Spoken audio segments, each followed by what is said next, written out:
Genèse 12. Merci Seigneur. Ibrahim, tu es fort, hein? Tu as attendu jusqu'à ce que... On a attendu que tu viennes pour qu'on commence le message. Amen. Non, mais là, on était en train d'exhorter parce que Dieu voulait que je parle à ses enfants. Amen. Amen. Il y a des pièges que l'ennemi nous tend. Si nous comprenons ces choses, on ne peut pas tomber. On va prendre donc Genèse 12.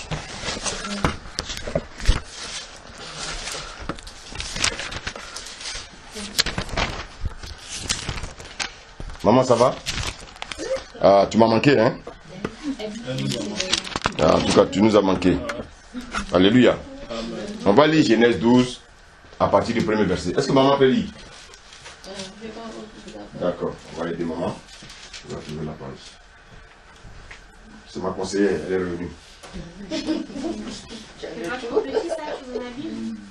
Ah oui, donne-lui maman, c'est plus gros là, tu crois.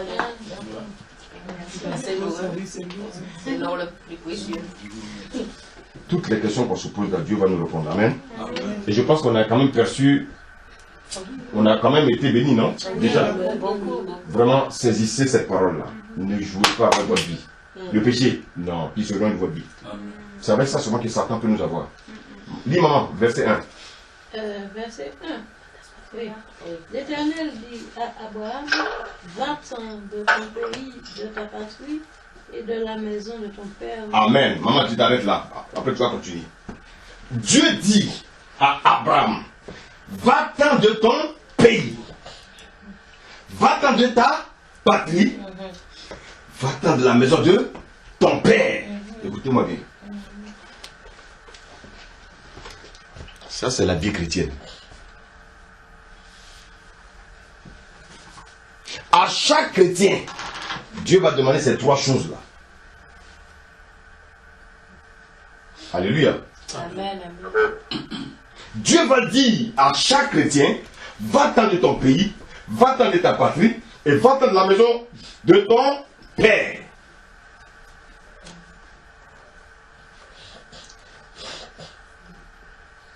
Et puis Dieu maintenant nous regarde.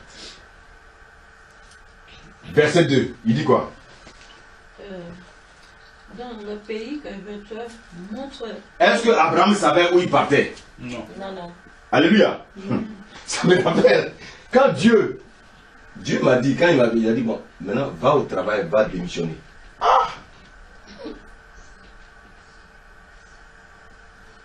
C'est là. Dieu veut voir savoir si on l'aime. Écoutez-moi bien, mais quelles ont été les conséquences pour moi? Les parents, les amis. Il est devenu fou, ce monsieur. Mais celui-là, chaque fois que nous envoie de l'argent, donc il ne va plus nous envoyer de l'argent. Oh, il faut avoir l'intérêt. Amen. Ils ont pas ça dans leur poche. Donc, ils m'ont tous renié. Mais regardez là.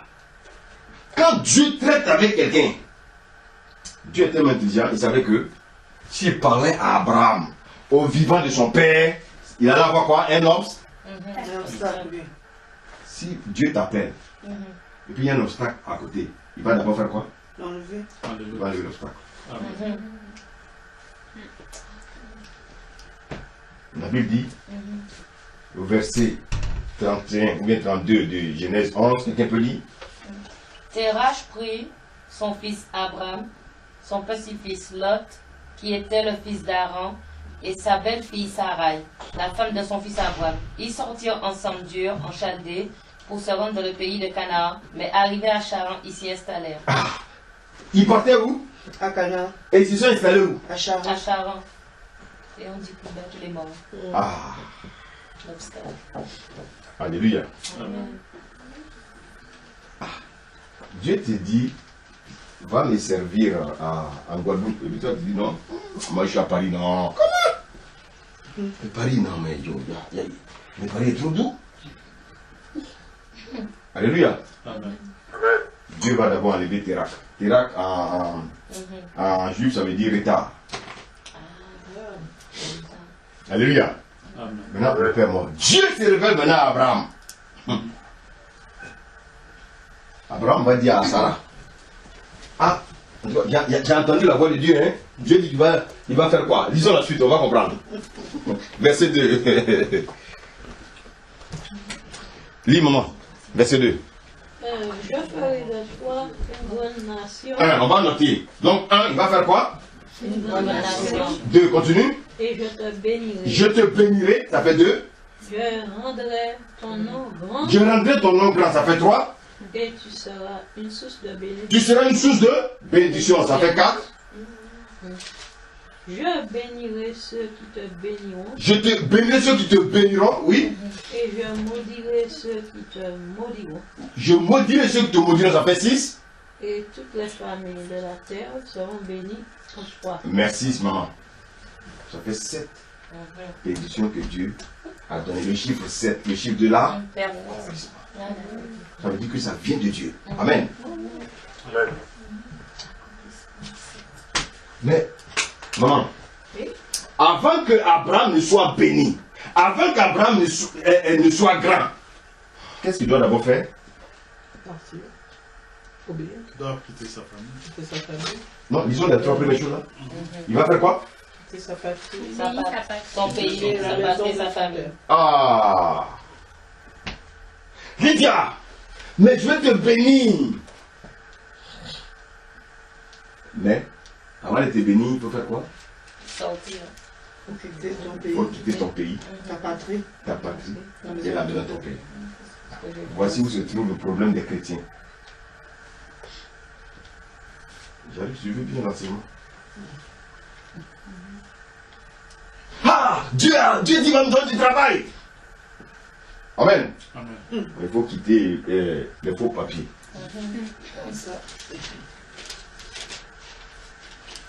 Quelqu'un me suit? Ah, Dieu dit, il va me donner un mari. Mais il faut quitter ton amant. Dieu a mis un mari, mais elle a moi. Alléluia. Amen. J'étais à Dakar quand je prêchais, il y a une fille qui, pendant que j'ai prêché, j'arrive après le fil. Tu veux un mari? Elle a su sauter. Oui. Dieu ne bénit pas les femmes qui ont des amants. Laisse d'abord ton amant. Les gens comme ça, les gens. Vous savez souvent qu'il y a des messages que Dieu nous donne, on est obligé de donner. Il dit. Dieu dit. C'est sa délivrance. Amen. Amen. Tu veux le mari, il est à ta porte. Mais abandonne d'abord ton amant. C'est ton amant, tu peux donner le mari. Il faut quitter quelque chose pour que Dieu te donne autre chose. Amen. Amen. Nous, on ne peut pas quitter et on demande à Dieu, donne-moi.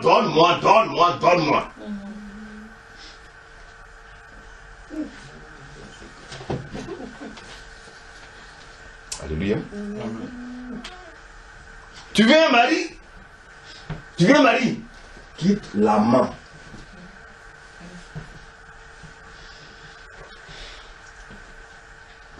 Alléluia. Amen. Alléluia. Amen. Tu veux un poste supérieur. Amen. Amen. Quitte la jalousie. Tu es jalouse de ton collègue qui est en compétition avec toi. Pourquoi tu es jalouse alors que tu es enfant de Dieu? Dieu ne compte doit le bénir. Tu veux ce poste? Bénis-le.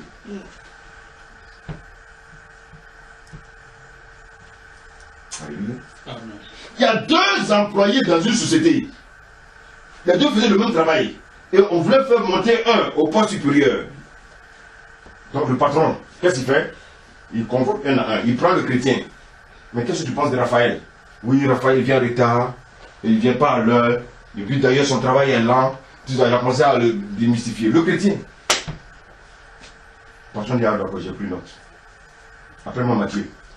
Quand Mathieu est rentré, alors mais qu'est-ce que tu penses de Raphaël? Non, Raphaël il travaille bien. Patron, donne le poste là à Raphaël.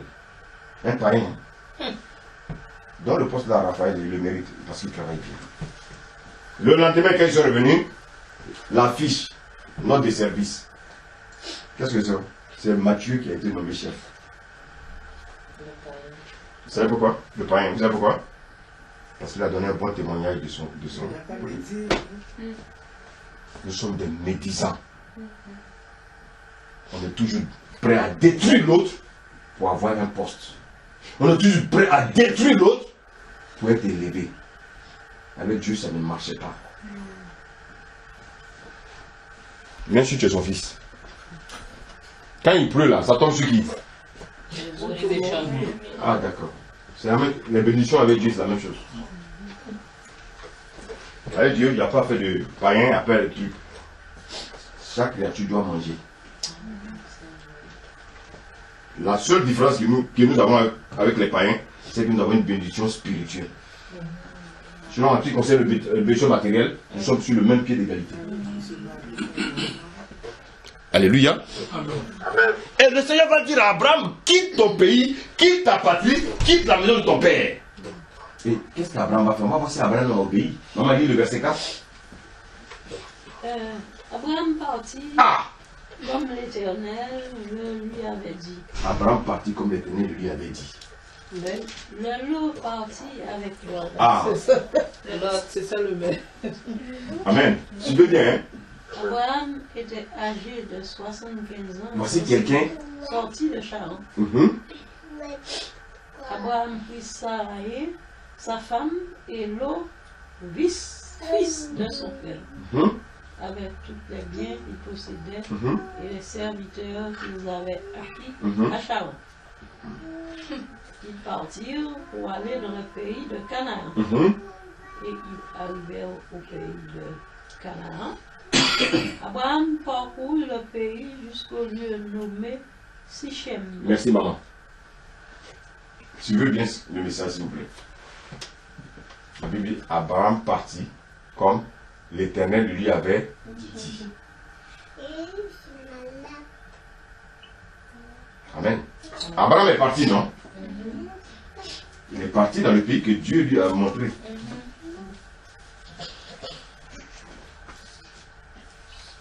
Maintenant, quelque chose va se passer. Suivez bien.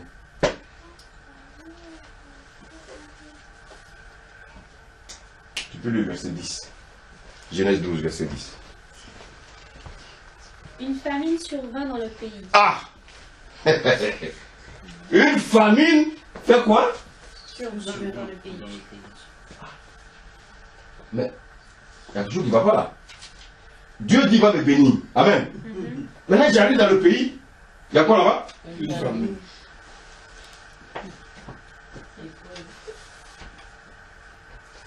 Il me dit, oh mon fils, va en France, je te bénirai, va en France.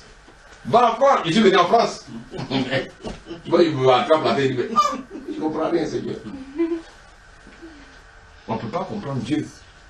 Parce que la bénédiction dont Dieu parle, ce n'est pas ce que nous on pense. Et c'est ça qui nous fatigue. Voici quelqu'un, on dit, il va, quitte, va, il arrive, à peine arrive, il n'y a plus à manger. Il y a une famine. Est-ce que c'est Dieu qui m'a parlé? Alléluia. La famine dans ta vie peut être autre chose. Tu es venu en Christ. Mais depuis que tu es venu en Christ là, quelle est cette famine que tu as rencontrée?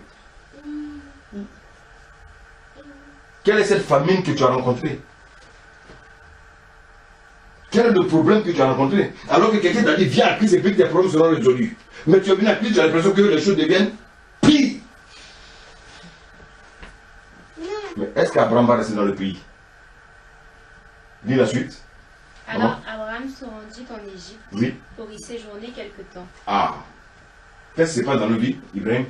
Quand on vient à Christ et puis ça chauffe, on retourne Dans le monde. Dans le monde. C'est ce qu'Abraham a fait. Dieu voulait tester sa foi. Et Dieu testera chaque chrétien sa foi. Tu dis que tu m'aimes? Tu vas marcher selon mes commandements. Tu dis que tu m'aimes? Je vais tester ta foi. Je vais te mettre à l'épreuve. J'ai dit je vais te bénir. Mais je vais voir si tu peux tenir dans l'épreuve. Parce que quand je vais te donner ma bénédiction là, tu vas savoir la tenir.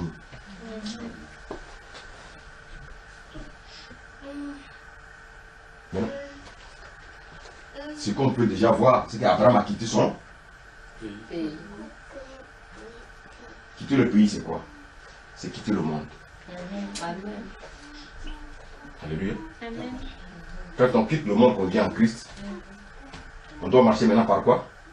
Par la foi. Par la foi. Donc parce qu'on est conduit par l'Esprit de Dieu. Donc Abraham a obéi. Il a quitté le monde. Maintenant il est conduit par l'Esprit de Dieu. Maintenant la marche chrétienne commence là. Il arrive. Son travail est fermé. Il arrive au travail, on lui donne un papier de licenciement. Ah! Mais maintenant j'ai accepté le Seigneur. Mais qu'est-ce qui se passe? Oui, tu dois quitter quelque chose qui ne fait pas plaisir à Dieu.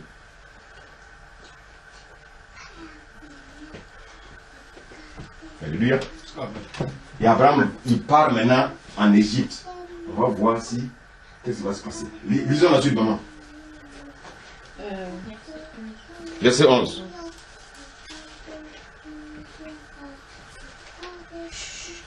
Les vainqueurs enlevèrent toutes les richesses de Sodome et de Gomorrhe et toutes leurs provisions, et ils s'en allèrent. C'est parti trop long.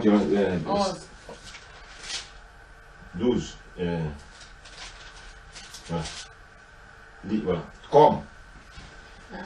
Comme il était prêt d'entrer en Égypte, il dit à Sarai, sa femme, voici, je sais que tu es une femme belle de figure.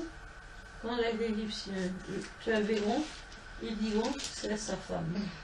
Et ils me tueront et te laisseront la vie. Alors, continue, oui, maman. Dis, je te Dis! Elle a dit quoi?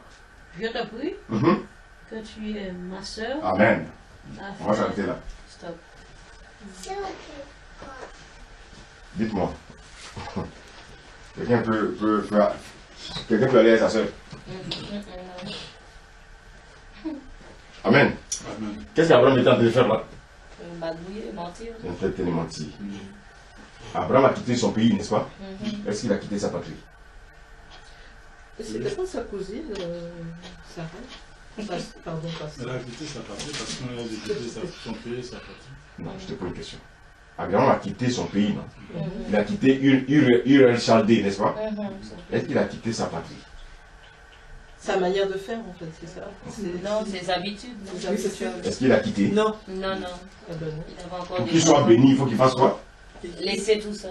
Quitter son pays, Ça passe. quitter sa patrie et quitter quoi? Amener son père. Quand il commence déjà à mentir, ça veut dire quoi? C'est des liens.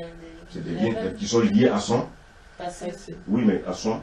À son Sa manière de faire. sa vie, à lui. Oui, dans notre être, il y a trois Voilà. éléments. J'ai parlé tout à l'heure de l'esprit.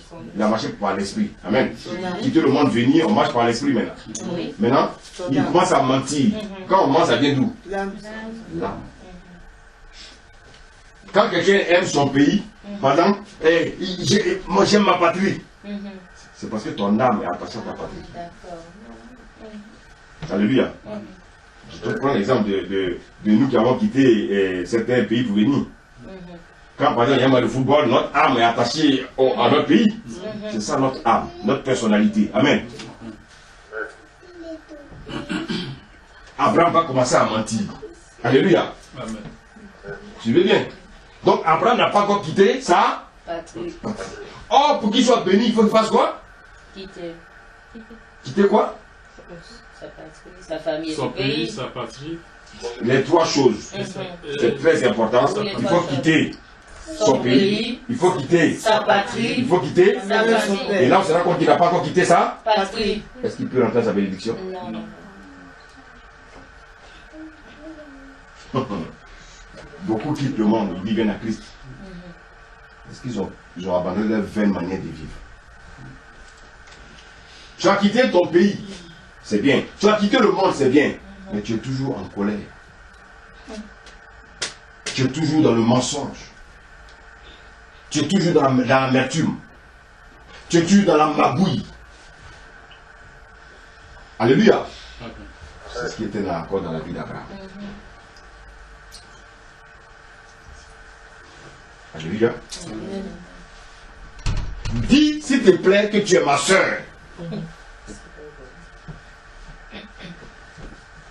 Bon, bien aimé, on n'épouse pas ta soeur.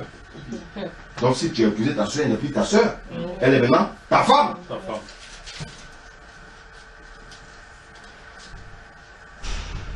Et pourquoi Il n'a pas dit, si on te demande, dis que tu es ma femme et puis dis que tu es ma soeur.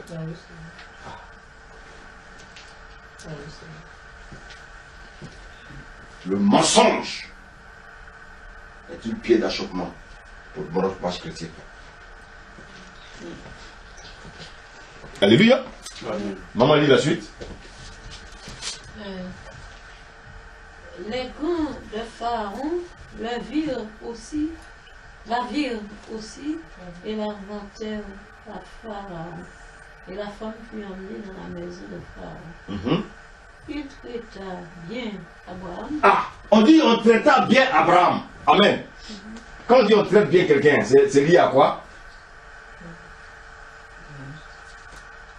Si on dit je suis bien traité dans la maison de Lydia, ça veut dire qu'on prend soin de moi. Mais quand il prend soin de moi, c'est lié à quoi? C'est-à-dire prend soin de mon corps. Je mange bien, elle m'habille, elle fait ceci, cela. Il y a encore des gigolos, hein. Vous savez, il y a des gens qu'on habille, on fait tout. Malheureusement. Alléluia. Donc, on continue encore. Abraham aimait encore les choses de quoi? De son corps. Donc il n'a pas encore quitté la maison de son père. La maison de son père, c'est tout ce qui est lié à notre corps. Quand le papa te dit, écoute, allons voir un marabout, allons voir un féticheur, amen. Quand il vous arrive, il fait des scarifications sur son corps, il fait aussi des scarifications sur ton corps. Donc il n'a pas encore quitté les habitudes de ses parents. Il y a les habitudes qui sont en nous, mais il y a les habitudes aussi que nos parents nous ont laissées. Les fétiches, les pratiques. Alléluia. Et donc Abraham n'est pas Dieu, comme Abraham était encore dans des pratiques charnelles, il ne pouvait pas rentrer dans ces bénédictions. C'est pour ça que ça nous rappelle quel verset, Cindy, tu as lu tout à l'heure, 1 Thessaloniciens 5, verset 23. Que tout votre être, tout entier, soit saint et irrépréhensible. Mais depuis là, je suis à l'église, mais j'ai accepté le Seigneur, mais ma vie ne change pas. Oui, tu as quitté le monde. Et tu n'as pas encore quitté ta patrie. Et tu n'as pas encore quitté la maison de ton père.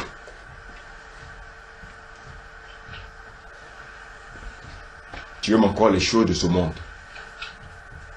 La douceur, là, tout ce qui est sucré, bonbon glacé.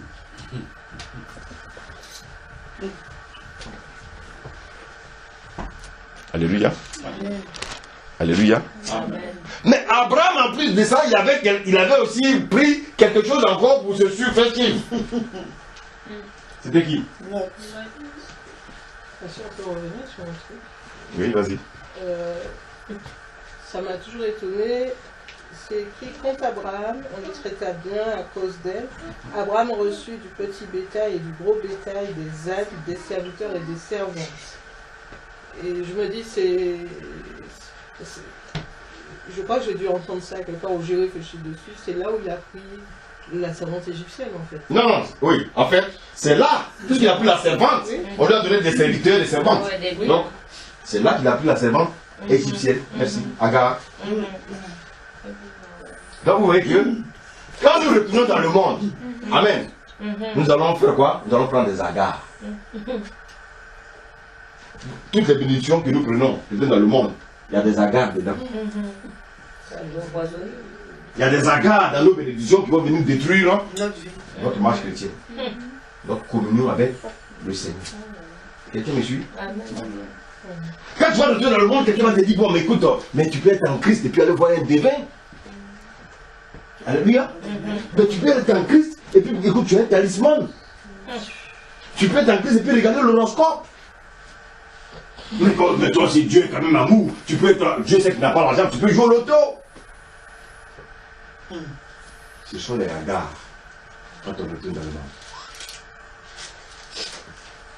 Alléluia. Alléluia. Ce sont les hagards lorsque nous retournons dans le monde. Allez, Ben, mais toi si tu dis quoi, tu n'as pas l'argent? Oh, mais il y a un jeu de loto. Mais joue. Non, toi aussi, Dieu est amour. Dieu sait quand même que tu n'as pas l'argent. Ah, C'est vrai, Dieu est amour. L'auto. Allez. Tu ouvres une porte. Qu'est-ce que Dieu va faire? Dieu va créer une situation. Ils vont chasser qui? Ils vont chasser qui? Abraham. Quand Pharaon va voir la façon Abraham cause avec Sarah. Amen. Il y a une manière de causer à ma soeur. Je peux pas causer à ma soeur en la caressant. Alléluia. Pharaon est caché à sa fenêtre depuis voir Abraham en train de caresser Sarah. Mais est-ce qu'on caresse sa soeur? C'est bizarre. Quelle est cette soeur qu'on caresse là? Mais quelle est cette soeur qu'on prend par la hanche là? Non, le gars nous a menti. Dieu va créer toujours des situations dans le monde pour que tu reviennes à lui. Amen. Quelqu'un va t'accuser de vol. Amen. Amen. On va te mettre en prison. Quand tu vas ressortir de la prison, tu vas chercher le chemin de Dieu.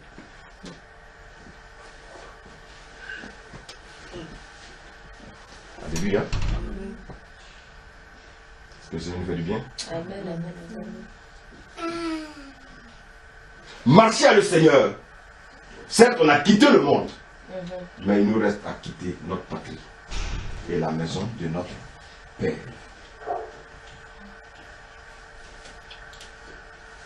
Alléluia. Amen. Abraham avait, en plus de ça, il avait dans son bagage, quoi? Quelqu'un qui s'appelait Lot. Ah ouais, c'est vrai. Quels sont les Lots avec lesquels nous sommes venus dans la présence de Dieu? Oui, non seulement il a pris Lot, il retourne encore en Égypte, il va prendre Agar. Chrétien, quelle est cette vie chrétienne que vous marchez avec des Agar et des Lot?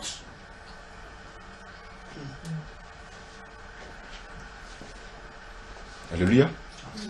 Le Seigneur même sait qu'on est cher. Quand même, il faut quand même que quand même, je sois un peu satisfait. Donc on a un amant quelque part là. Et puis dimanche on va à l'église. Non, mais Dieu, le Seigneur sait que ça ne mange pas pâté. Ah, ça ne mange pas pâté. D'accord, va.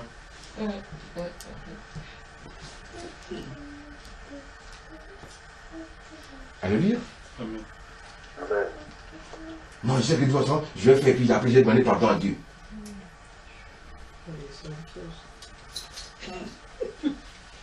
Alléluia. Amen. Tu es là comme ça, puis l'ancien copain là t'appelle là. Ah, mais qu'est-ce que tu fais? Non, mais écoute, non, aujourd'hui c'est pour prendre un petit verre.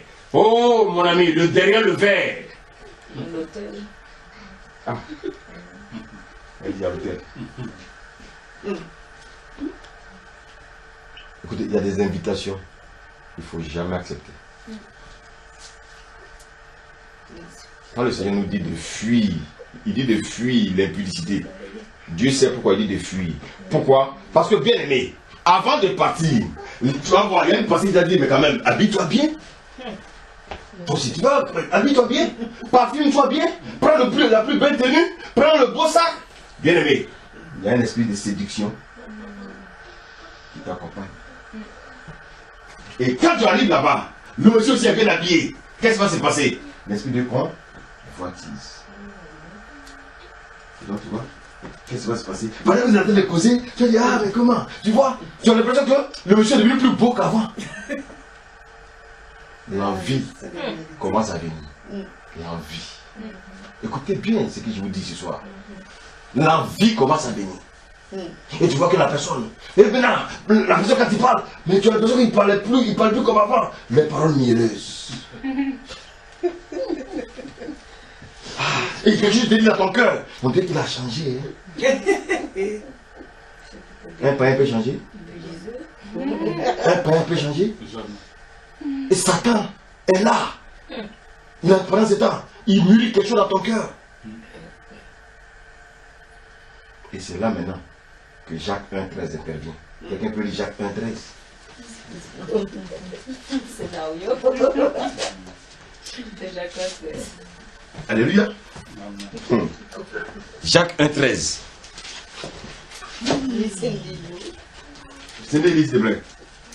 Que personne devant la tentation ne dise c'est Dieu qui me tente. Ah, donc là, on est devant la Parce que tous les éléments sont réunis. Alléluia. Le gars il brûle actuellement, toi si tu commences à brûler. Et Satan t'encourage. Vas-y, vas-y, vas-y, il est devenu trop beau. Tu as vu son nez qui était coupé là, il a arrangé le nez. Tu as vu son sourire? Le nez il sourit bien, et puis tu vois, il est devenu doux. L'homme qui était brutal, là, tu as vu, il parlait de douceur. Il dit, ah, Satan t'a travaillé. Et on va bientôt être pris au piège. Continue la lecture. Car Dieu ne peut pas être tenté par le mal, et il ne tente lui-même personne. Lorsque nous sommes tentés, ce sont les mauvais désirs que nous portons en nous Continue. qui nous attirent et nous séduisent. Continue. Puis le mauvais désir conçoit et donne naissance au péché. Et puis le péché. Et le péché, une fois parvenu à son plein développement, engendre la mort. Bon. Alors, ça va? Tu as vu le temps qu'on passe, ça va? Bon, qu'est-ce que tu veux qu'on passe? Et bon, tu sais que je suis à l'hôtel là. Oh, dans la chambre, là, j'ai une chambre de 5 étoiles. Ah bon? Ah bon, tu es dans la chambre de toi? Bon, écoute, j'ai fait tout sur moi et puis je rentre. On va prendre un café. Et le café se retrouve dans le drap. Le drap qui était bien plié, il est maintenant en désordre. Et quand tu sors de là, qu'est-ce que je viens de faire? À la minute, quoi. Qu'est-ce que je viens de faire? La convoitise t'a conduit dans le lit. La séduction t'a conduit dans le lit. Pour un verre de coca. Un verre de coca. Ça, c'est encore beaucoup, une tasse de café. Une tasse de café qui conduit dans le lit. Et tu te rends compte que tu viens de commettre la plus grosse bêtise de ta vie. Et maintenant, tu as l'impression que ce monsieur, maintenant, tu veux le repousser. Mais tu as dit, il a fini.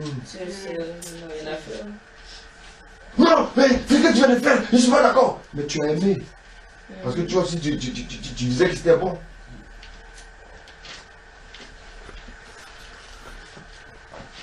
Alléluia. Il y a des gens qui peuvent résister à ça. Alléluia. Il y a des gens qui peuvent résister. Je ne reviens pas à la charge, mais je veux dire, en passant, c'est pas une. Alléluia. Mais il faut prévenir. C'est vrai. Amen. Mais des fois, c'est vrai, la tentation. Bien aimé, je vous dis, nous devons faire très attention quand on devient chrétien. C'est vrai. C'est vrai. Vous savez, souvent, il est facile de dire les choses. Non, moi, je sais que je m'en vais, je ne vais pas tomber. Je ne sais pas ce que Satan a préparé. C'est ça. Alléluia. Amen, pasteur. Toujours quelque chose qui change l'atmosphère. Satan est à l'œuvre. Parce qu'il a un seul but. Égorger, détruire et voler. Il va te faire tomber. Et tant qu'il n'a pas atteint son but, la séduction est toujours là. Le monsieur qui marchait en 2 ordres avant, tu dis maintenant qu'il marche bien. Il va te permettre de voir une belle démarche. Et quand après ça va finir, quand il va aller vers la douche, tu vas voir que ça va se démarche. C'est comme si tu vois clair, quoi. Les écailles sont tombées. Bien aimé. C'est vrai. L'histoire d'Abraham nous enseigne. C'est la vie chrétienne, hein. C'est pour ça que Genèse 12, c'est un passage riche. Va-t'en de ton pays, va-t'en de ta patrie et va-t'en de la maison de ton père. Nous nous limitons à quitter le monde. Ça ne suffit pas.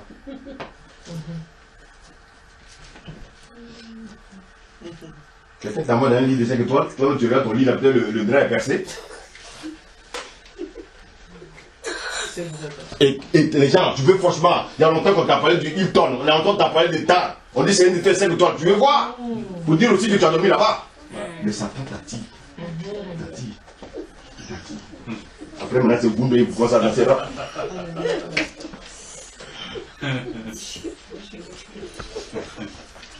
Alléluia. Bien aimé, c'est vrai. C'est pour ça que le Seigneur nous dit de nous attacher à lui et à la parole. Pendant que tu es attaché à la parole, tu vas voir que le Saint-Esprit va déjà empêcher l'acte que Satan veut poser. Amen. Si tu ne lis pas la Bible, tu n'es pas méditation, tu n'es pas connu à Dieu. Qui va te prévenir? Le Seigneur sait que demain tu t'as votre travail, il y a une collègue qui est en train de mettre un complot. Mais pendant que tu entends dire, j'ai dit, quand on fera des complots, ce ne sera pas moi. Oui. Ça veut dire quoi? Qu'est-ce que cela veut dire? Ça veut dire que tu dois te préparer. Pas pour aller faire la guerre, mais déjà d'être disposé. Dieu est en train de te dire que je prends le contrôle. Et tu ne me dis pas la parole. Là, tu tombes là-bas, tu vas t'énerver. Ça part. Tu n'as pas besoin de t'énerver. Tu te calmes.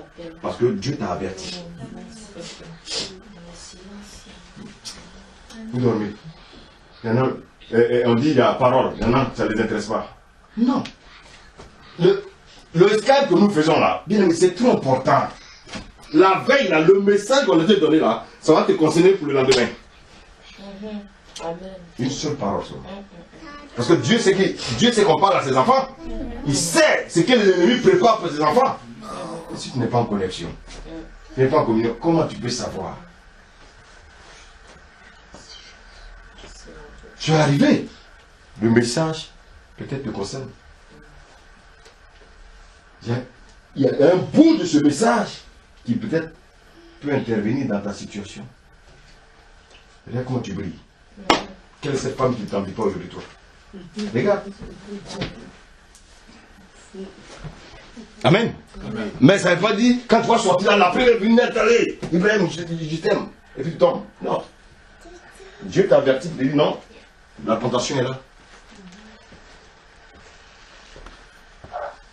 Et Abraham, qu'est-ce qu'il va faire?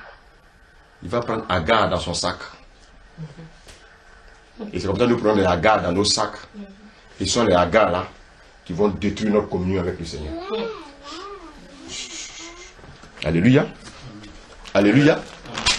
Est-ce que je peux poser une question? Alléluia. Oui. Ou c'est trop tard? Vas-y. C'est lié au message? Oui, dans cette situation-là, comment, à la fin, on sait que la volonté de Dieu n'était pas que Abraham aille en Égypte. Mais Dieu, à un moment, il peut dire, on va en Égypte, comme il a fait pour Jésus et Marie, au travers de l'ange. Il leur dit, allez en Égypte parce que le petit roi sera en sécurité. Comment on peut savoir précisément la décision, la direction du Seigneur dans des cas qui peuvent être... Bon, je donne l'exemple. Merci pour ce truc. Je prends l'exemple de Jésus quand il est retourné en Égypte. Mais qui l'a averti? L'ange, le Seigneur. Est-ce que l'ange a dit à... Parce qu'il y avait la famine, c'est pour ça qu'il a fui. Amen, n'est-ce pas? Dieu aurait pu lui dire, comme tu as marché par la foi que tu as cru en moi. Amen. Toi, la famille ne va pas te frapper. Dieu n'est pas capable. Amen. Quand on vient en Christ et puis on commence à tout perdre, on ne fuit pas. On ne fuit pas. Oh, Dieu est en train de te dépouiller pour t'amener ce qu'il a réservé pour toi. Donc, on ne comprend pas ça. On fuit tout de suite. Alléluia. Tu viens en Christ, tu vivais dans l'impudicité, tu vivais dans le concubinage. Et puis à peine tu arrives en Christ, ton concubin te dit, lui ne veut plus de toi. Qu'est-ce que tu fais? Aimer le Seigneur. Ah non, il ne faut pas partir. Vous n'êtes pas encore liés. Laisse-le partir.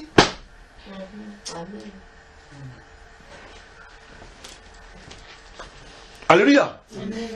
Vous n'êtes pas encore liés. Vous n'êtes pas marié. Laisse-le partir. C'est le plan de Dieu. La Bible dit quoi? Si la personne est une personne incirconcis, amen. Si elle veut partir d'elle-même, laisse-le partir parce que vous n'êtes pas lié. C'est biblique. Donc c'est dans la volonté de Dieu. Ou ça ne sera pas la volonté de Dieu, c'est quand toi, tu es converti, et puis tu viens dire au monsieur que tu ne veux plus. Ça, ce n'est pas dans la volonté de Dieu. Mais dans la volonté de Dieu, Dieu va permettre à la personne d'ouvrir sa bouche pour dire je ne veux plus. Tu mets tes pieds à terre et tu dis oh Seigneur, gloire à Dieu, merci Seigneur. Vous aimez la parole? Amen. Vous aimez la parole? C'est la parole. Alléluia. À peine tu acceptes le Seigneur, tu arrives au travail, on te dit les deux, licenciement. Bénis Dieu. Amen. Tu ne peux pas faire deux travaux. Dieu a ta lèvre là, tu t'en es où? Quelque part.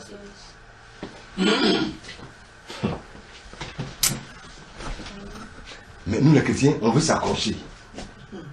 Ah non, mais comme j'ai pris ma maison. Parce que Dieu, c'est pas que tu as fait ta maison.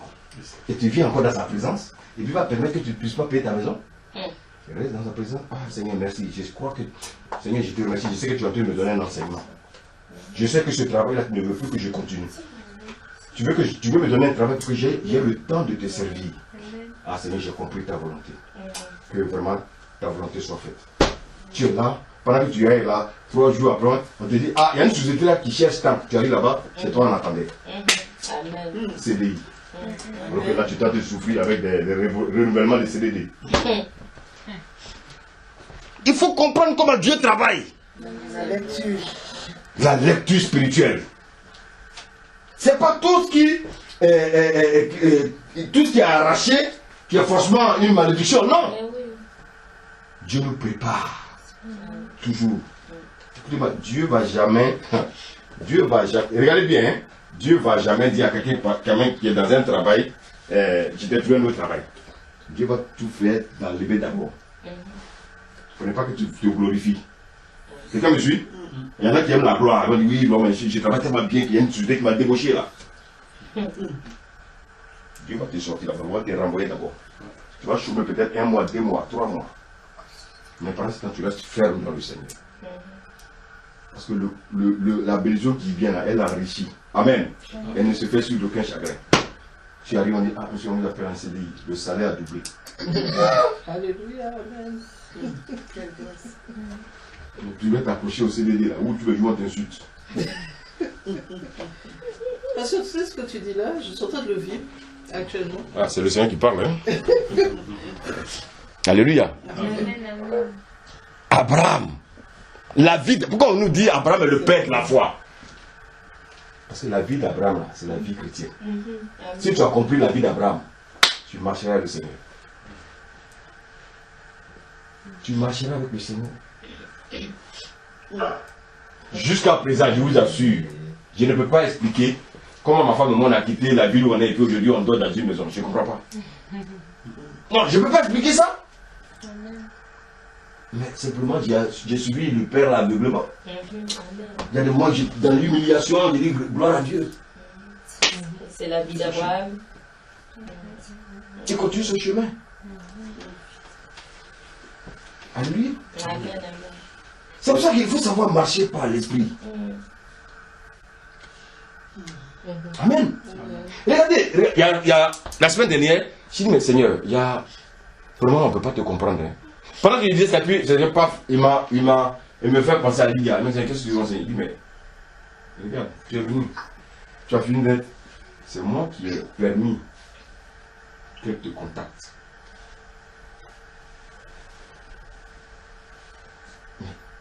C'est là que je me suis dit, oui, c'est moi. J'ai mis le vouloir dans son cœur. C'est moi qui veux le vouloir. J'ai mis le vouloir dans son cœur pour qu'elle te cherche. Parce que je sais que tu es une source de bénédiction pour elle.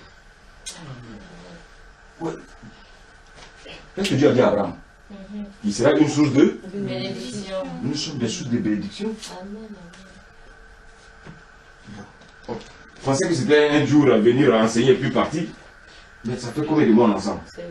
7 mois. On ne peut pas comprendre la voix de Dieu. On ne peut pas comprendre la voix de Dieu. Je connais Lydia où? Elle est africaine? Non? Je la connais où? Mais c'est Dieu qui travaille. Moi je ne peux pas comprendre. Tu peux expliquer ça? C'est cette semaine que j'ai compris. Mais il parle de ça.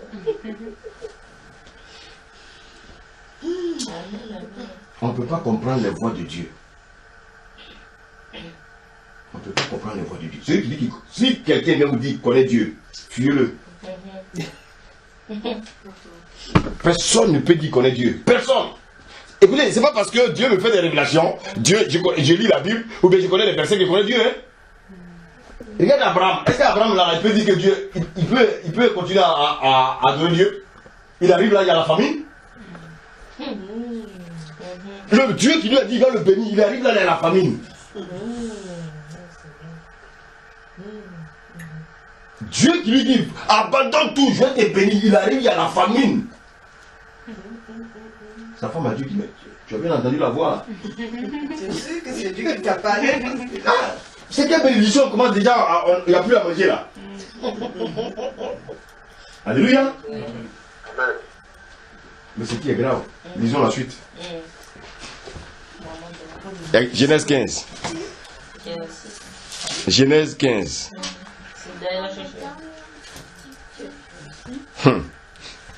Abraham est revenu de l'Égypte. Amen. Mais la bénédiction là, il ne voit pas ça encore. Abraham ne voit pas encore la bénédiction là. Alléluia. On va lire. Genèse 15. Quelqu'un peut lire s'il vous plaît? Après ces événements, Amen. l'Éternel s'adressa à Abraham dans une vision. Donc, après ces événements, on parlait de la dîme. Hein? Amen. Lorsque Abraham Dieu a aidé Abraham à être vainqueur dans cette guerre-là. Alléluia. Maintenant, on dit après ces événements. Continue. L'Éternel s'adressa à Abraham dans une vision. Ne crains rien, Abraham, lui dit l'Éternel. Je suis ton protecteur, ta récompense sera très grande. La récompense de quelqu'un qui sera grand.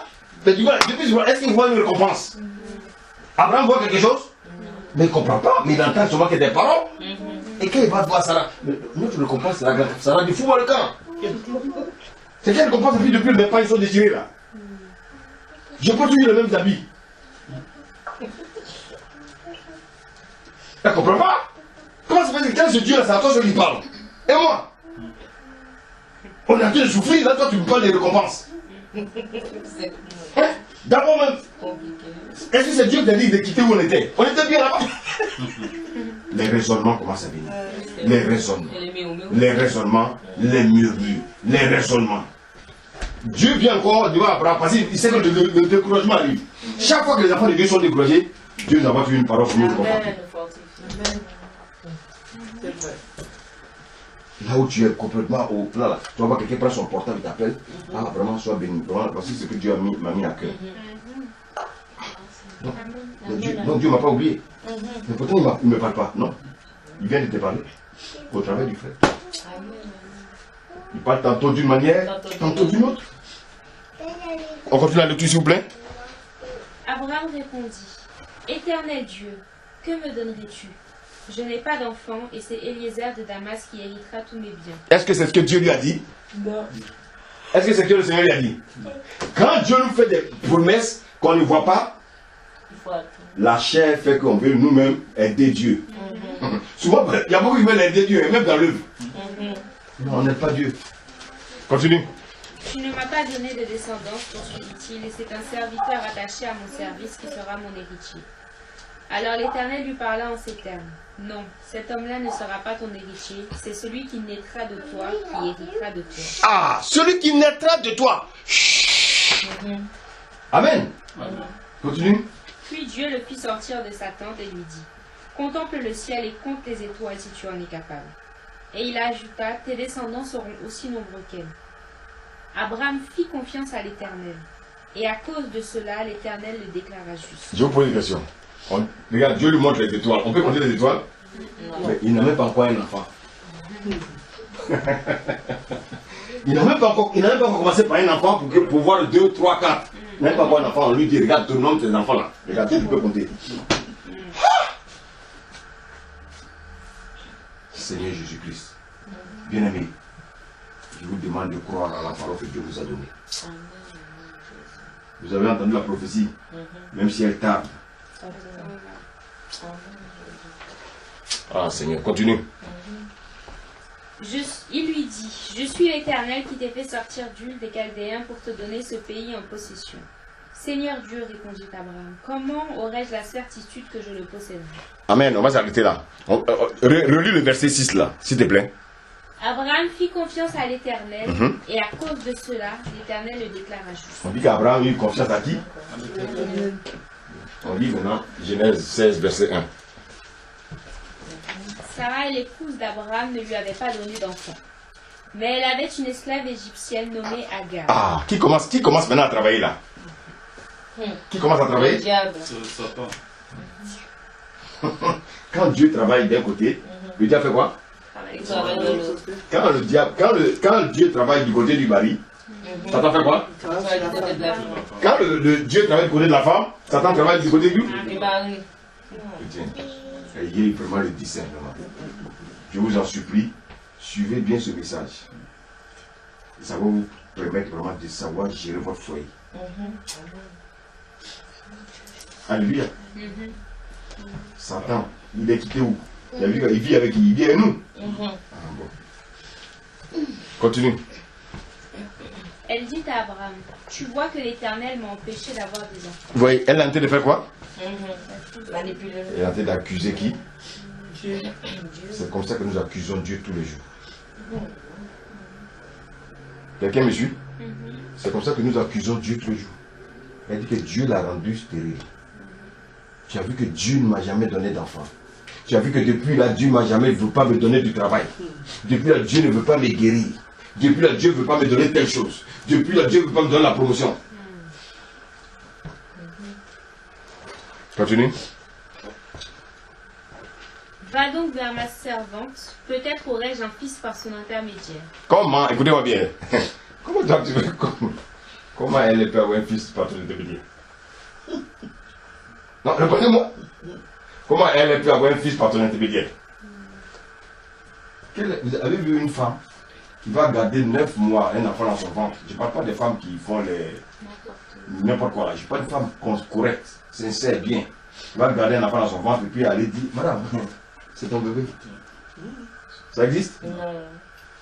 Alors, Agar va garder un enfant et puis toi, tu vas dire que c'est pour toi. Je n'ai jamais vu ça. Continue la lecture, c'est bon. Abraham suivit le conseil de sa femme. Ah! Pourtant, il y a combien de minutes il a entendu qui? Il a entendu le Seigneur lui parler, n'est-ce pas? Mais il a accepté pour qui? Pour sa femme. Abraham avait quitté sa patrie? Il avait quitté sa patrie? Non, excuse-moi. La chair. Écoutez-moi bien. Marcher par la chair. Même un pasteur peut marcher par la chair. Il prêche, mais il marche par la chair. Alléluia. Il vient d'entendre la voix de Dieu. Mais sa femme vient lui dire, prends ma servante. Alléluia. Ça veut dire qu'il y a longtemps il était la servante. Et bien bon.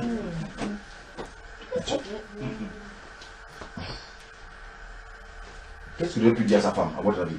Il aurait pu dire non, que Dieu nous a promis. Dieu nous a promis. Persévérons. Alléluia. Sarah a tellement chanté dans sa bouche, dans ce jour aussi. Il me fatigue là. Quel est ce Dieu tu entends? Tu nous as menti. On a en train de souffrir. Donc quand il a fait la proposition, qu'est-ce que je lui ai dit encore?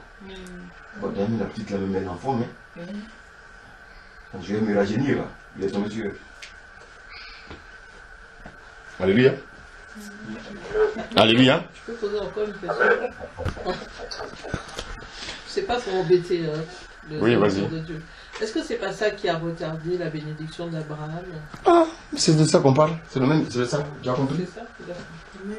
La marche charnelle là, ça retarde les bénédictions de Dieu dans notre vie. Je vous parle de la vie chrétienne, hein?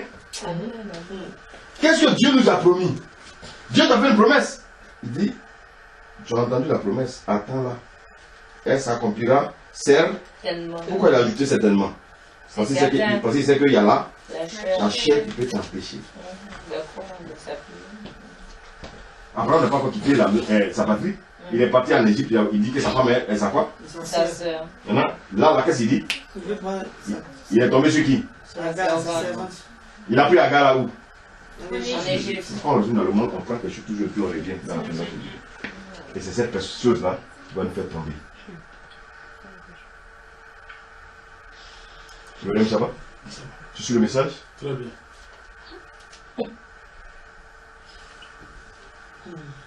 Souvent, on est découragé. Oui, je ne veux plus sentir Dieu. Je ne veux plus en faire de Dieu le suppléant. Tu réjouis qui? Satan. Il va te dire, oh, tu as raison, suis-moi. Alors en boîte de nuit, de toute façon, tu vas oublier tes problèmes. L'alcool, tous les jours l'alcool. Un jour tu es interné. Qu'est-ce qui se passe? Non, il y a un cancer du foie. Parce que Satan sait que s'il ne te détruit pas maintenant, tu vas revenir où? Tu vas revenir où? Chez Dieu? Chez Dieu. Donc lui va te détruire vite. Comprenez le message que je vous donne. Beaucoup ont quitté la présence de Dieu. Aujourd'hui, ils sont devenus où? Tu as peut-être des amis qui étaient dans le Seigneur. Aujourd'hui, ils sont dans le monde. Tu en as, non? Est-ce que tu peux leur parler? Non. Parce que cet esprit est attristé. Satan les a pris. Il les a ramenés à leur point de départ. Maintenant, tout ce qui les attend, il va les casser, tuer, puis l'enfer les attend. Alléluia. Amen. Et qu'est-ce qui va se passer? Lis la suite, s'il te plaît. Sarai, femme d'Abraham, prit donc sa servante Agar et la donna pour femme à Abraham, son mari. Il y avait alors 10 ans qu'Abraham séjournait au pays de Canaan. Il s'unit à Agar et elle devint enceinte. Quand elle vit qu'elle attendait un enfant, elle se mit à mépriser sa maîtresse. Alors Sarai dit à Abraham, c'est toi qui es responsable de l'injure qui m'est faite. J'ai poussé ma servante dans tes bras et depuis qu'elle s'est vue enceinte, elle me méprise. Que l'Éternel soit juge entre nous. Abraham lui répondit, ta servante est en ton pouvoir. Agis envers elle comme bon te semblera. Alors Sarai la traita si durement que celle-ci s'enfuit. Amen. Alléluia. Et nous connaissons la conséquence. Ça va être qui? Ismaël. Je vous pose la question. Quels sont les Ismaël que vous avez créés depuis que vous êtes chrétien? Les Ismaël, là, ils ne viennent pas quand on n'est pas chrétien. Les Ismaël viennent quand on est chrétien. Et étant chrétien, quels sont les actes que tu as posés dans le péché aujourd'hui qui sont restés dans tes mains? C'est ça les Ismaël. Mais Dieu ne les réunit pas. Amen. Dieu ne réunit pas les Ismaël. Dieu les bénit aussi. Alléluia. Seulement ils ne sont pas dans le plan de Dieu. Alléluia. Tous les enfants en tant que chrétien que tu as eu. Amen. Si ce n'est pas le mari que Dieu t'a donné, que tu as eu l'enfant, est-ce que Dieu va régner l'enfant? Non. Mais cet enfant n'est pas dans le plan de Dieu. Le plan de Dieu, c'est celui-là que Dieu va te donner.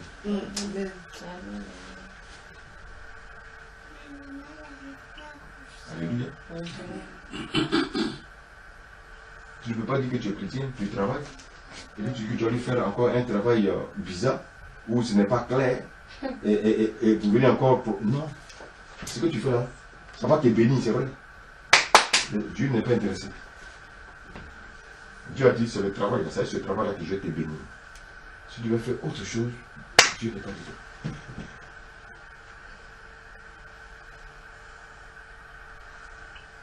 Voilà, Abraham maintenant est retourné au point de départ. Et c'est comme ça que nous avons une marche avec Dieu. On est scellé. Et puis après, point de départ. 0.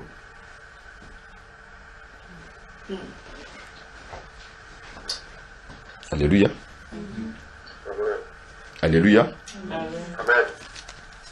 Mais est-ce que Dieu a quitté Abraham? Non. Il est toujours là. Dieu est toujours dans notre présence. Mais malgré cela, il est là et nous regarde. Pour voir la décision que nous allons prendre. Abraham n'a pas baissé les bras. Il a commencé à prier. Jusqu'à ce que, dans Genèse 17, quelque chose va se passer. On prend Genèse 17, s'il te plaît. Premier verset. Quand Abraham eut 99 ans. Ah, donc depuis 75 ans. Alléluia. Aujourd'hui, il a combien? 90. Est-ce qu'il a eu la bénédiction que Dieu lui a dite? Donc, écoutez-moi bien. Qui retarde notre bénédiction? C'est Dieu? De nous-mêmes. C'est nous-mêmes. Pourquoi? Parce qu'on peut marcher encore par la chair. Quand on marche par la chair, on ne peut pas avoir les bénédictions de Dieu. Chrétien, par quoi marches-tu ce soir? Est-ce que tu marches par la chair ou bien tu marches par l'esprit? Ce que tu veux là, dans ton cœur aujourd'hui là, est-ce que c'est ce que Dieu t'a dit?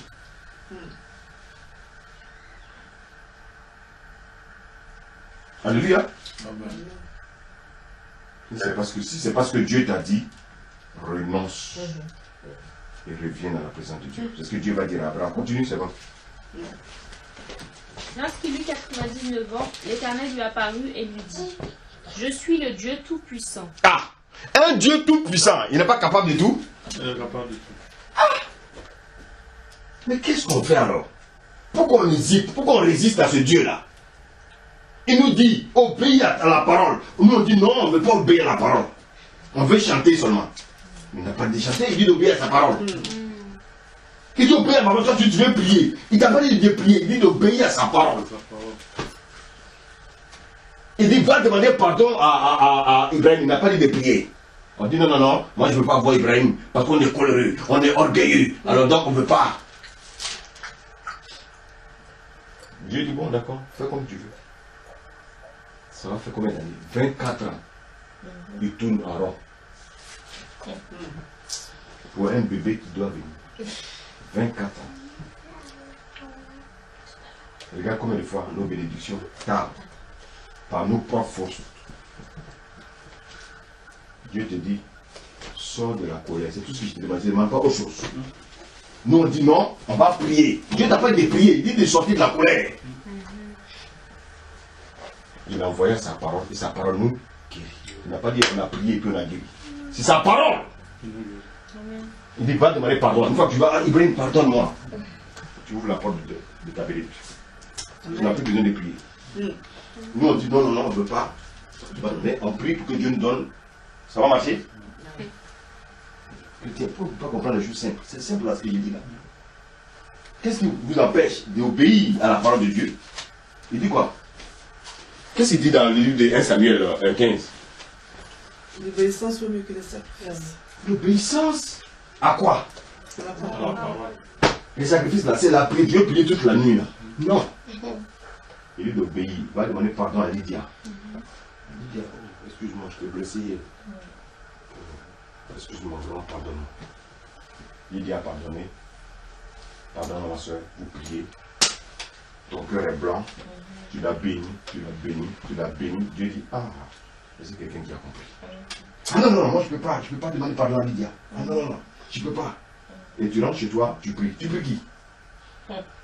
Le même Dieu, tu dis, tu pries et tu dis, demain, moi pardon. Tu ne veux pas que tu dis, tu pries Dieu.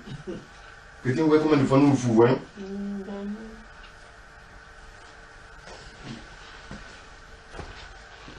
Continue, c'est bon?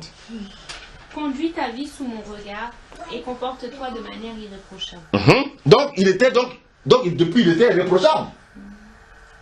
Quand nous sommes irréprochables, Dieu ne peut pas nous bénir. Ah non, chrétiens, soyons clairs. Continue, c'est bon? Je conclurai une alliance avec toi et je multiplierai ta descendance à l'extrême. Il n'a pas encore eu un enfant, hein? La parole de Dieu ne change pas. Continue. Abraham se prosterna la face contre terre. Ah! Se prosterner, ça veut dire quoi? Prosterner. Prosterner, ça veut dire quand se prosterne là. Ça veut dire l'abandon total. C'est-à-dire, je me suis efforcé moi-même. Je voulais faire des choses de la force. Et je me suis rendu compte que je suis faible, je ne suis rien. Seigneur, je me prosterne devant toi. Je m'abandonne devant toi. Je te dis que c'est toi qui peux tout faire. Abraham s'est prosterné. Ça veut dire quoi? Abraham maintenant a compris qu'il va laisser son âme être conduite par l'esprit. C'est ça, bien-aimé. Se prosterner. Se prosterner, c'est adorer Dieu. Se prosterner, c'est dire à Dieu qu'il a la prééminence. Bien-aimé, se prosterner, c'est dire que je n'ai plus la force. Seigneur, si tu vis en moi, si je vis, ce n'est plus moi qui vis, mais c'est toi qui vis en moi. Si Christ vit en toi, tu n'as plus de pouvoir. Abraham s'est prosterné. Es-tu prêt à te prosterner devant Dieu? Es-tu prêt à t'abandonner entre les mains de Dieu? Es-tu prêt à te laisser conduire par Dieu? Longtemps tu as lutté. Longtemps tu as lutté par tes propres forces. Longtemps tu voulais faire les choses de toi-même. Longtemps tu es orgueilleux. Longtemps tu es orgueilleuse. Longtemps tu es médisant. Le Seigneur te dit, prosterne-toi devant moi. Abraham a été orgueilleux. Abraham a été médisant. Abraham voulait faire les choses de lui-même. Abraham voulait fonder sa postérité de lui-même. Dieu lui a dit non. Maintenant sois intègre et marche devant ma face. Parce que je suis le Dieu tout suffisant. Qui peut résister à un Dieu tout suffisant? Sauf les chrétiens insensés. Si nous sommes insensés, nous allons résister à un Dieu tout suffisant. Mais si nous sommes sensés, nous allons nous prosterner et nous abandonner entre les mains du Seigneur. Amen.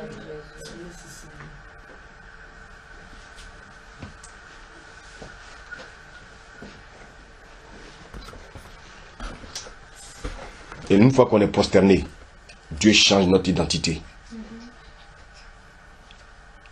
Dieu change notre identité. De Jacob, Dieu a changé Jacob en Israël. Alléluia. Et maintenant que Abraham s'est prosterné, Abraham s'est humilié, Abraham a compris que son âme doit être conduite par l'Esprit de Dieu. Qu'est-ce que Dieu va lui dire au verset 5? Désormais, ton nom ne sera plus Abraham. Dieu change son nom. Est-ce que tu veux que Dieu change ton nom? Amen. Apprends-toi à te prosterner devant Dieu. Apprends-toi à t'humilier devant Dieu. Arrête de raisonner. Arrête de dire que toi, tu veux faire les choses de toi-même. Tu ne peux rien faire de toi-même. Quand tu vas continuer à faire les choses de toi-même, Dieu ne s'occupe pas de toi.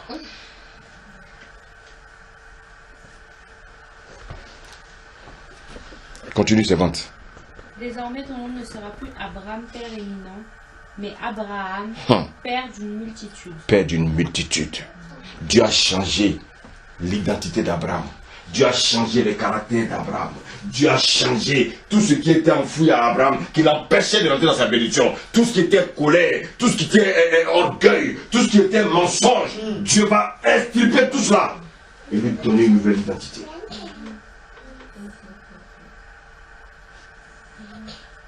Chrétien, qu'est-ce que tu as demandé à Dieu? Qu'est-ce que Dieu t'a promis et que tu n'as pas encore obtenu? Rentre en toi-même. Tu ne t'es pas encore prosterné devant Dieu. Tu ne t'es pas encore abandonné devant Dieu. S'abandonner devant Dieu, c'est de s'oublier. De mourir. Quand quelqu'un est mort, même quand on le pèse, il ne sent pas. Donc quand quelqu'un est mort, quand on l'insulte, il ne répond pas. Vous, on vous insulte, vous répondez encore. Si vous continuez à répondre, c'est que vous n'êtes pas encore mort. Si vous continuez à répondre, c'est que vous refusez de vous prosterner devant Dieu.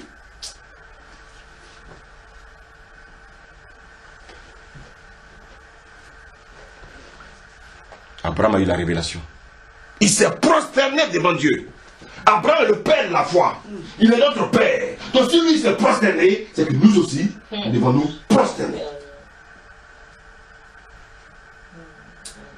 Qui sommes-nous pour résister à Dieu? Qui sommes-nous pour pouvoir dire à Dieu, je veux que tu fasses comme je veux? Dieu ne fait pas notre volonté. Dieu fait sa volonté dans notre vie.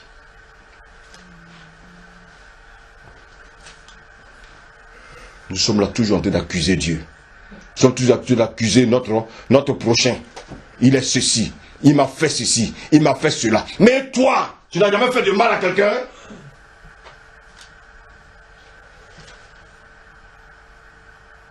Quand ces hommes ont accusé cette femme d'adultère, le Seigneur est tellement intelligent, il n'a pas dit que celui qui n'a jamais commis l'adultère lance la pierre. Il a dit que celui qui n'a jamais péché. Tu accuses ton frère d'adultère, mais toi tu es dans le mensonge. Donc vous êtes sur le même pied d'égalité.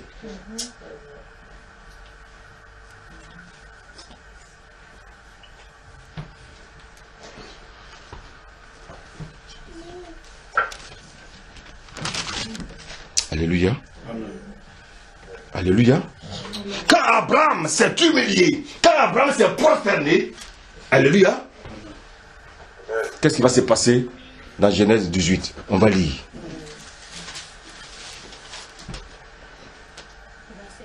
Oui, vas-y, servante, s'il te plaît. Merci. L'Éternel apparut à Abraham près des chênes de Mamré. Abraham était assis à l'entrée de sa tente. C'était l'heure de la forte chaleur. Il regardait et aperçut soudain 3 hommes qui se tenaient à quelque distance de lui. Dès qu'il les vit, il courut à leur rencontre depuis l'entrée de sa tente et se prosterna jusqu'à terre. Abraham est lui maintenant quelqu'un qui se prosterne. Mais si vous voyez la révélation, quand on connaît Dieu, on se prosterne. Quand on connaît Dieu, on s'humilie.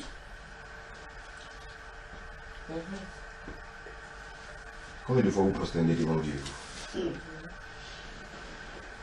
Combien de fois vous voulez toujours avoir raison? Vous voulez toujours indexer les autres? Au lieu d'indexer les autres, mon ami, prosterne-toi simplement devant Dieu. Quand on connaît Dieu, quand on ne marche plus par la chair, quand on marche par l'esprit, on ne peut que se prosterner devant Dieu. Vous avez vu, Abraham a appris à se prosterner devant Dieu. Non, partout, il fait quoi? Il se prosterne devant Dieu. Il ne sait même pas qui étaient les trois qui venaient. C'était des enfants, mais se prosterner devant eux. On ne tient plus de l'âge, on ne tient plus compte de l'âge. On se prosterne maintenant tous ceux qui viennent devant nous. Parce qu'on est brisé. Parce qu'on est circoncis. Parce qu'on est passé par le feu. Parce qu'on est mort en soi. Quand on est mort en soi, bien aimé, on ne peut que se prosterner. Qu'attends-tu pour te prosterner? Tu attends la bénédiction de Dieu? Apprends à te prosterner. Apprends à t'humilier. Même le plus petit devant toi. Humilie-toi. Et c'est là que tu verras la gloire de Dieu. Amen. Amen. Continue la lecture servante. Mais Seigneur, leur dit-il, faites-moi la faveur de ne pas passer près de chez votre serviteur sans vous arrêter. Voici, quand on est prosterné, quand on vit dans l'humilité, on est accueillant. L'hospitalité. Combien de personnes accueillez-vous chez vous? Dites-moi. Vous vivez caché. Vous cachez aux autres. Un côté doit être ouvert. Il doit s'ouvrir. Il doit ouvrir son cœur aux frères. Il doit ouvrir son cœur à tous ceux qui viennent vers lui.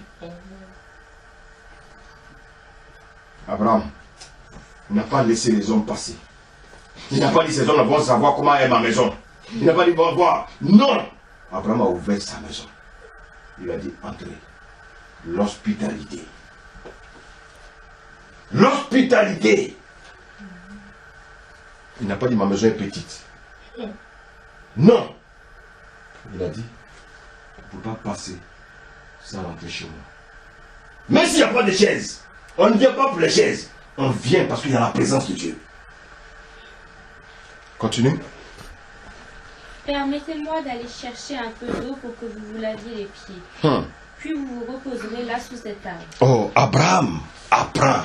Vous savez, quand on est brisé, quand on ne marche plus par la chair, oh, bien aimé, quand on ne conduit par l'esprit,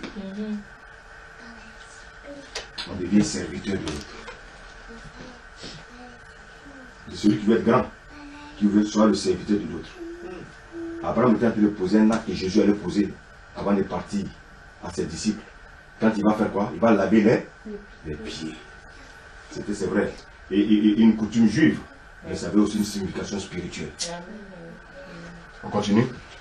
Je vous apporterai un morceau de pain et vous reprendrez des forces avant de poursuivre votre chemin, puisque vous êtes passé si près de chez votre serviteur. Quel est ce serviteur qui vous rend? Quel est ce serviteur qui vous visite? Auquel vous prenez soin. Vous ne savez pas que prendre soin d'un homme de Dieu, c'est valoriser Dieu? Vous ne le savez pas cela? Prendre soin d'un homme de Dieu, c'est valoriser Dieu.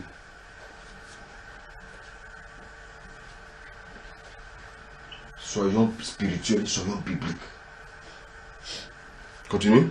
Ils répondirent, très bien, fais comme tu as dit. Fais comme tu as dit, continue. Abraham se dépêcha d'entrer dans sa tente et de dire à Sarah, pétris vite 3 mesures de fleur de farine et fais-en des galettes. Puis il courut au troupeau et choisit un veau gras à la chair bien tendre. Ah, est-ce qu'il allait prendre le veau qui est malade? Non. Nous les chrétiens, on prend toujours ce qu'on ne veut pas. C'est ça qu'on veut offrir. Chrétien, pourquoi nous sommes méchants comme ça? L'habit que tu as porté qui est presque déchiré, c'est ce que tu veux offrir à ton frère. Ton frère est venu chez toi, il n'a pas à manger, tu lui dis viens on va prier. Alors que ton frigo est rempli de nourriture. Le Seigneur nous enseigne ce soir. Tu as la nourriture dans ta cuisine. Et tu dis au frère, viens on va prier, Dieu va te trouver une porte pour que tu manges. Mais pourquoi Dieu l'a envoyé vers chez toi? C'est parce que tu deviens son Dieu. Tu es devenu son Dieu. Et c'est pour ça que Dieu l'a envoyé chez toi.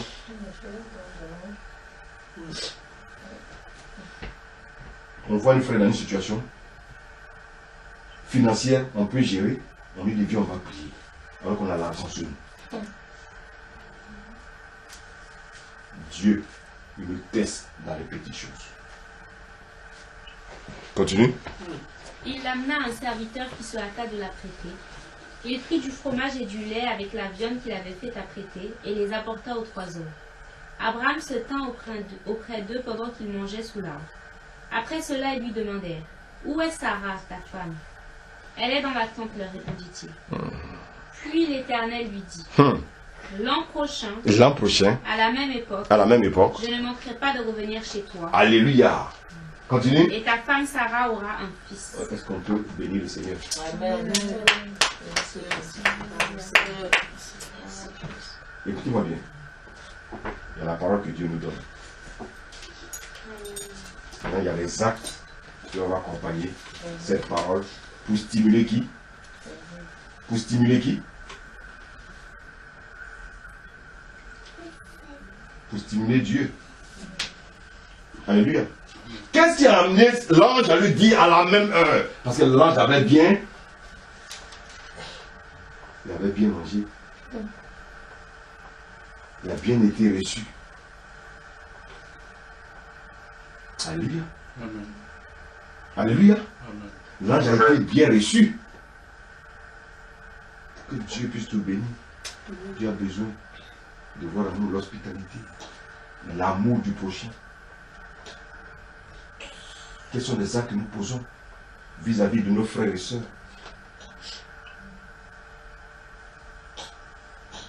Nous sommes dans l'abondance, et puis les frères sont dans la misère. Et nous, on crie toujours à Dieu de nous bénir.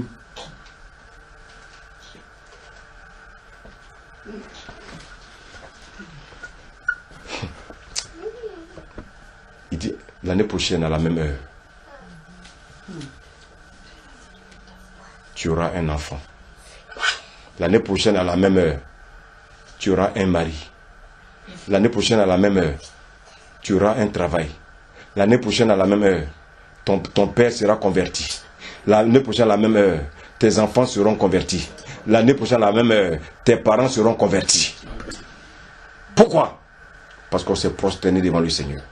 Parce qu'on a posé des actes qui ont touché le cœur de Dieu. Quels sont les actes que nous posons qui touchent le cœur de Dieu?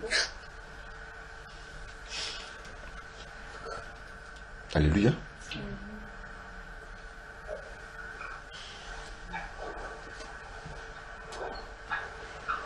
Alléluia.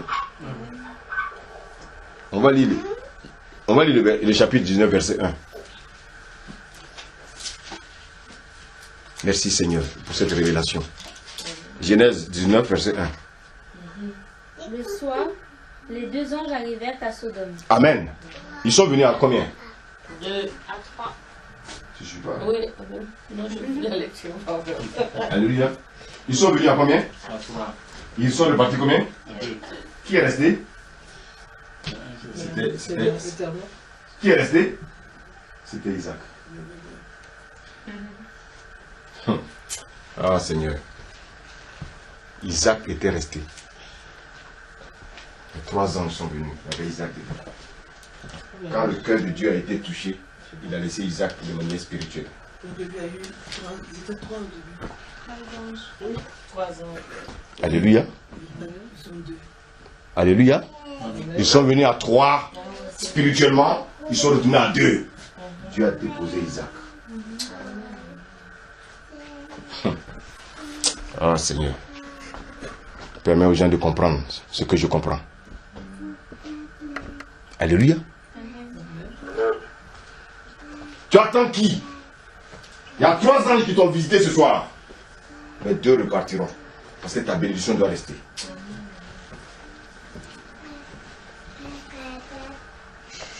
Alléluia. Alléluia. Amen. Ah Seigneur, vraiment tu es merveilleux. Et qu'est-ce qui va se passer? Genèse 21, on va terminer par là. Pas du premier verset. L'Éternel intervint en faveur de Sarah comme il l'avait annoncé, et il accomplit pour elle ce qu'il avait promis. Elle devint enceinte, et au temps promis par Dieu, Oui. elle donna un fils à Abraham, bien que celui-ci fût très âgé. Ah, maintenant je vous pose la question.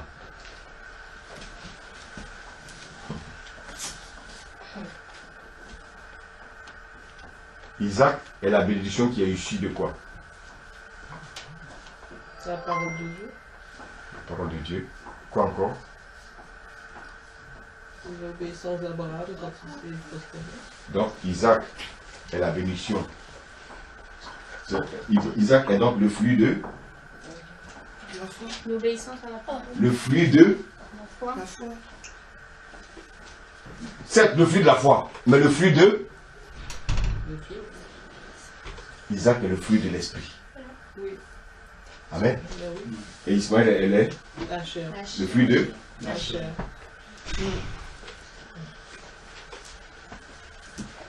Alléluia. Quand nous marchons par l'esprit, on ne peut que produire le fruit de l'esprit. Si on marche par la chair, on ne peut que produire le fruit de...